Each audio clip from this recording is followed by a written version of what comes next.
Hello friends आपण मानकु मो YouTube channel स्वागत एवं आउ एक नुआ वीडियो रे मध्य स्वागत। आज आम डिस्कस करबा 2014 मसीह रे होइतिबा ओटीईटी एग्जाम रो प्रीवियस ईयर क्वेश्चंस। आपण माने जदि आगामी ओटीईटी एग्जाम पई प्रिपरेशन करछंती वीडियो को निश्चित देखंतु एवं चैनल रे प्रथम थर पई देखुले सब्सक्राइब करी रखंतु।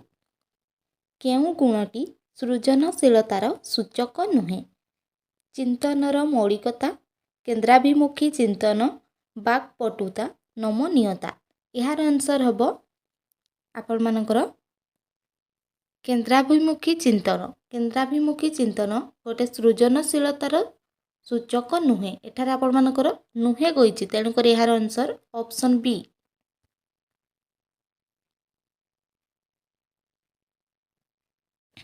केउ प्रणाली द्वारा प्रतिभाशाली शिक्षार्थी को चिन्हट करा जाई पारिबो? साक्षात्कार, बुद्धि परीक्षण, नैदानिक परीक्षण, मनोवृत्ति परीक्षण। यार आंसर हम आमे माने बुद्धि परीक्षण द्वारा प्रतिभाशाली शिक्षार्थी को चिन्हट करि पारिबा। तेणुकर यार आंसर ऑप्शन बी, बुद्धि परीक्षण।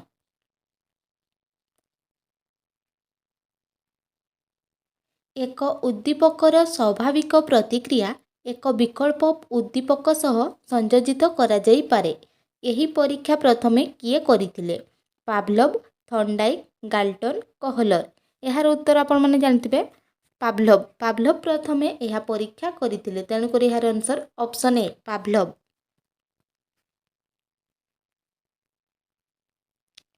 केउटी बाहिक अभिप्रेरणा बा एक्सट्रिंजिक मोटिवेशन, ज्ञान पाई तृष्णा, कृति, आत्मसम्मान बोध, प्रशंसा।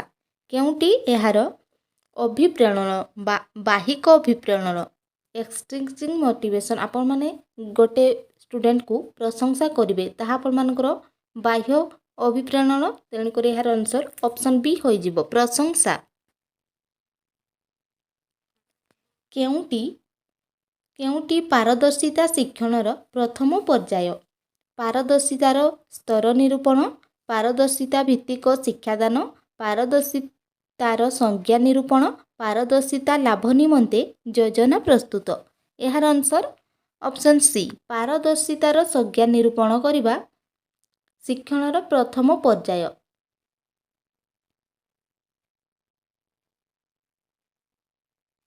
मूल्यांकन दृष्टिकोणरू केउटी अन्य तीनोटी ठारू भिन्न?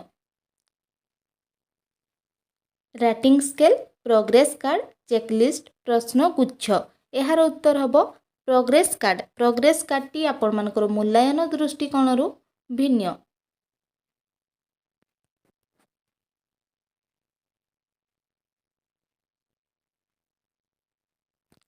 पियाजेंको मतानुजाई मूर्त स्तर रे केउ शिक्षार्थी मानकर बौद्धिक विकास घटी थाए?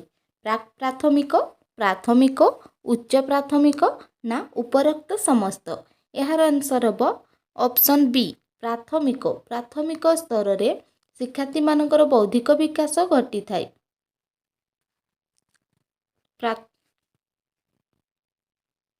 जणे शिक्षक प्रथम श्रेणी रे पढ़ाइबा समय रे दृष्ट लिखन उपरे अधिक गुरुत्व दियंती।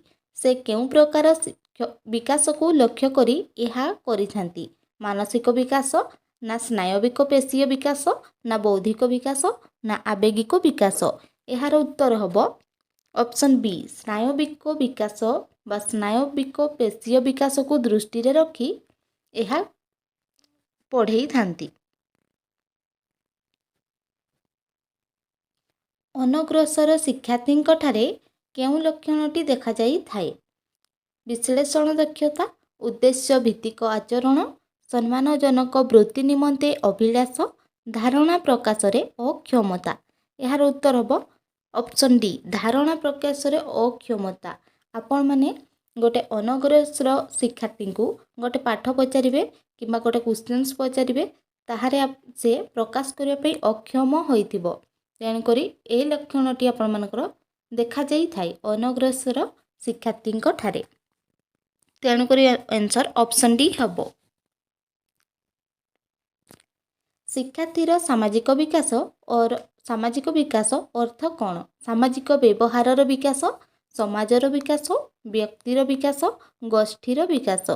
ଏହାର ଉତ୍ତର ହେବ ଶିକ୍ଷାର୍ଥୀର ସାମାଜିକ ବିକାଶ କହିଲେ ସାମାଜିକ ବ୍ୟବହାରର ବିକାଶ ହୋଇଥାଏ।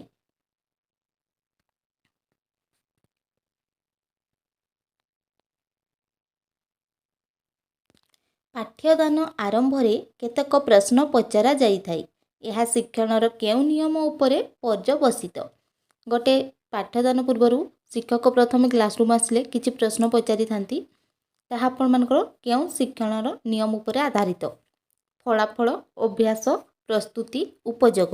ଏହା ଆପଣମାନଙ୍କର ପାଠ୍ୟପୁସ୍ତକ ପୂର୍ବରୁ ପଚାରିଥାନ୍ତି। ତେଣୁକରି ଏହାର ଉତ୍ତର ହେବ ପ୍ରସ୍ତୁତି। ପାଠ ପ୍ରସ୍ତୁତି ପୂର୍ବରୁ। ଦୃଷ୍ଟି ଦୋଷଯୁକ୍ତ ଶିକ୍ଷାର୍ଥୀ କେଉଁ ସ୍ୱତନ୍ତ୍ର ଗୋଷ୍ଠୀ ଅନ୍ତର୍ଗତ?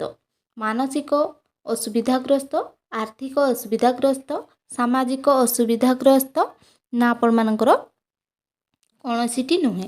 ଦୃଷ୍ଟି ଦୋଷ ଥିଲେ ଆପଣମାନଙ୍କର ମାନସିକ ଅସୁବିଧା କ'ଣ ପାଇଁ ହେବ? ଏହା ଭୁଲ ରହିଛି। ତେଣୁକରି ଆର୍ଥିକ ଅସୁବିଧା ବି ନୁହଁ, ସାମାଜିକ ଅସୁବିଧା ବି ନୁହଁ। ତେଣୁକରି ଏହାର ଆନ୍ସର ହେବ ଅପସନ୍ ଡି, କୌଣସିଟି ନୁହେଁ। କେଉଁଟି ଶିକ୍ଷଣରେ ଅନ୍ତର୍ଦୃଷ୍ଟି ତତ୍ତ୍ୱର ଉପାଦାନ? ଅନ୍ତର୍ଦୃଷ୍ଟି ଦ୍ୱାରା ସମାହିତ ସମସ୍ୟା ଅଧିକ ଦିନ ମନେ ରହେ। ପ୍ରଯତ୍ନ ପ୍ରମାଦ ତତ୍ତ୍ୱ ଅପେକ୍ଷା ଅନ୍ତର୍ଦୃଷ୍ଟି ତତ୍ତ୍ୱ ଅଧିକ ଫଳପ୍ରଦ। ଅନ୍ତର୍ଦୃଷ୍ଟି ସମସ୍ୟା ସହାୟକ ଅଟେ ନା ଆପଣମାନଙ୍କର ଉପରୋକ୍ତ ସମସ୍ତ। ଏହାର ଆନ୍ସର ହେବ ଅପସନ୍ ଡି, ଉପରୋକ୍ତ ସମସ୍ତ ଅନ୍ତର୍ଦୃଷ୍ଟି ତତ୍ତ୍ୱର ଉପାଦାନ। ତେଣୁକରି ଏହାର ଆନ୍ସର ଅପସନ୍ ଡି। ଉକ୍ତିଟି ମୂଲ୍ୟାୟନକୁ ସୂଚାଉଛି। ପିଲାଟି 94.5% ନମ୍ବର ରଖି ପ୍ରଥମ ସ୍ଥାନ ଅଧିକାର କରିଛି ନା ଆପଣମାନଙ୍କର ଘରଟିର କ୍ଷେତ୍ରଫଳ 1200 ବର୍ଗଫୁଟ, କାରଟି ଘଣ୍ଟା ପ୍ରତି 80 କିଲୋମିଟର ବେଗରେ ଗତି କରୁଛି, 100 ମିଟର ଦୌଡ଼କୁ ବିନୟ 12 ସେକେଣ୍ଡ ଅତିକ୍ରମ କଲା। ଏହାର ଆନ୍ସର ହେବ ପିଲାଟି 94.5 ନମ୍ବର ରଖି ପ୍ରଥମ ସ୍ଥାନ ଅଧିକାର କରିଛି। ଏଠାରେ ଆପଣମାନଙ୍କର ମୂଲ୍ୟାୟନକୁ ବୁଝାଉଛି ବା ସୂଚାଯାଉଛି। ତେଣୁକରି ଏହାର ଆନ୍ସର ଅପସନ୍ ଏ ହେବ। ସଭାରେ ଜଣେ ଶ୍ରୋତା ତାଳି ମାରିଲେ ଅନ୍ୟମାନେ ତାଳି ମାରିପାରିବା। କେଉଁ ପ୍ରକାର ଅନୁକରଣର ଏକ ଉଦାହରଣ?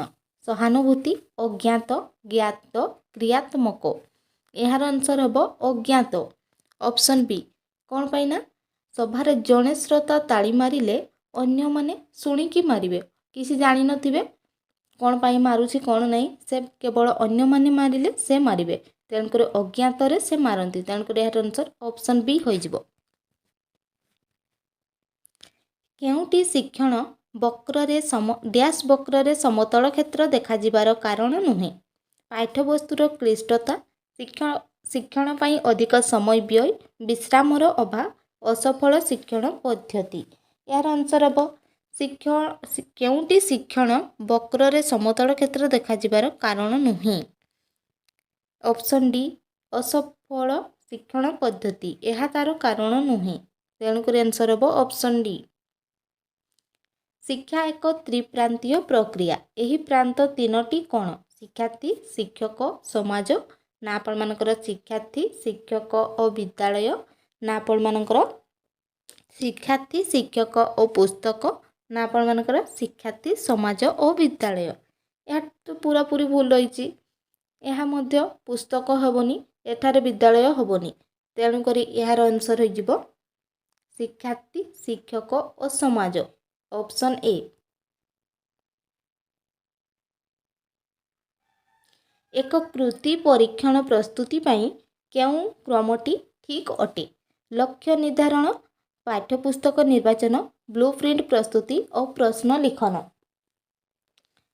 ବ୍ଲୁପ୍ରିଣ୍ଟ ପ୍ରସ୍ତୁତି, ଲକ୍ଷ୍ୟ ନିର୍ଦ୍ଧାରଣ, ପାଠ୍ୟପୁସ୍ତକ ନିର୍ବାଚନ ଓ ପ୍ରଶ୍ନ ଲିଖନ। ଲକ୍ଷ୍ୟ ନିର୍ଦ୍ଧାରଣ, ବ୍ଲୁପ୍ରିଣ୍ଟ ପ୍ରସ୍ତୁତି, ପାଠ୍ୟ ନିର୍ବାଚନ ଓ ପ୍ରଶ୍ନ ଲିଖନ।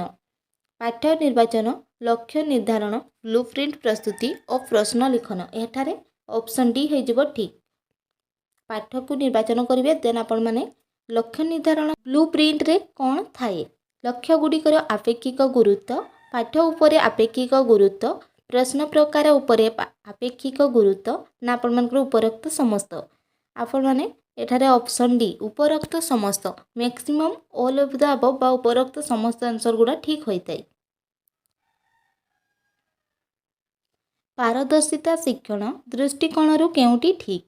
ସମସ୍ତ ଶିକ୍ଷାର୍ଥୀଙ୍କ ନିମନ୍ତେ ଶିକ୍ଷଣ ଲକ୍ଷ୍ୟ ସମାନ, ସମସ୍ତ ଶିକ୍ଷାର୍ଥୀଙ୍କ ପାଇଁ ଶିକ୍ଷାଦାନ ପଦ୍ଧତି ସମାନ, ସମସ୍ତ ଶିକ୍ଷାର୍ଥୀଙ୍କ ପାଇଁ ଶିକ୍ଷଣ ହାର ସମାନ ନା ଆପଣମାନଙ୍କର ସମସ୍ତ ଶିକ୍ଷାର୍ଥୀଙ୍କ ପାଇଁ ଶିକ୍ଷଣ ସମୟ ସମାନ। ଏହାର ଆନ୍ସର ହେବ ଅପସନ୍ ଏ ସମସ୍ତ ଶିକ୍ଷାର୍ଥୀଙ୍କ ନିମନ୍ତେ ଶିକ୍ଷଣ ଲକ୍ଷ୍ୟ ସମାନ। ବିକାଶ ସମ୍ବନ୍ଧୀୟ କେଉଁ ଉକ୍ତିଟି ଠିକ୍? ପୁଅମାନଙ୍କ କ୍ଷେତ୍ରରେ 20ରୁ 22 ବର୍ଷ ପରେ ଆଉ ବିକାଶ ଘଟେ ନାହିଁ। ପରିପକ୍ୱନରେ ବିକାଶର ଅନ୍ତ ଘଟେ। 40 ବର୍ଷ ପରେ ବିକାଶର ହ୍ରାସ ଘଟିଥାଏ। ମୃତ୍ୟୁ ପର୍ଯ୍ୟନ୍ତ ବିକାଶ ଘଟିଥାଏ। ଏହା ଆପଣମାନଙ୍କର କେଉଁ ଉକ୍ତିଟି ଠିକ୍ କହିଛି? ତେଣୁକରି ଏହାର ଆନ୍ସର ହେଇଯିବ ଅପସନ୍ ଡି ଡେଭଲପମେଣ୍ଟ ଆପଣମାନଙ୍କର କଣ୍ଟିନ୍ୟୁଅସ୍ ପ୍ରୋସେସ୍। ଏହା ଆପଣମାନେ ସମସ୍ତେ ପଢ଼ିଥିବେ। ତେଣୁକରି ଏହାର ଆନ୍ସର ଅପସନ୍ ଡି ହେଇଯିବ।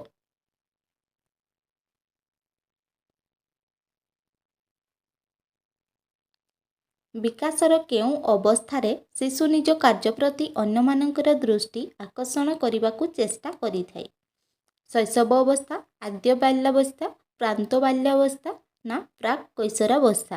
ଏହାର ଆନ୍ସର ହେବ ଆଦ୍ୟ ବାଲ୍ୟାବସ୍ଥା ବା ୟାର୍ଲି ଚାଇଲ୍ଡହୁଡ଼ରେ ଶିଶୁଟି ଆପଣମାନଙ୍କର ନିଜ କାର୍ଯ୍ୟ ପ୍ରତି ଅନ୍ୟମାନଙ୍କର ଦୃଷ୍ଟି ଆକର୍ଷଣ କରିବାକୁ ଚେଷ୍ଟା କରିଥାଏ।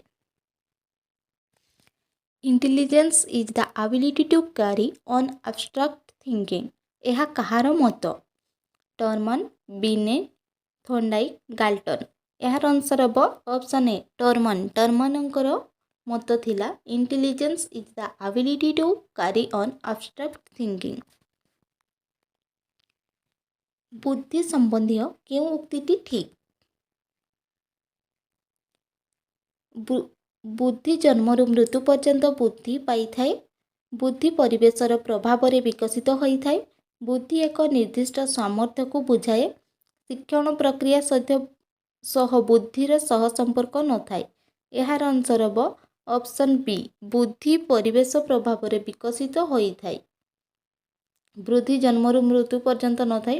ବିକାଶ ଆପଣମାନଙ୍କର ଜନ୍ମରୁ ମୃତ୍ୟୁ ପର୍ଯ୍ୟନ୍ତ ଚାଲିଥାଏ। ତେଣୁକରି ଏହାର ଆନ୍ସର ହେଇଯିବ ଅପସନ୍ ବି। ଆଶା କରୁଛି ଭିଡ଼ିଓଟି ଆପଣମାନଙ୍କୁ ଭଲ ଲାଗିଥିବ। ଭଲ ଲାଗିଥାଏ ଯଦି ଲାଇକ୍ କରିବେ ଏବଂ ଚ୍ୟାନେଲରେ ପ୍ରଥମ ଥର ପାଇଁ ଦେଖୁଥିଲେ ସବସ୍କ୍ରାଇବ୍ କରି ରଖିବେ। Thank you.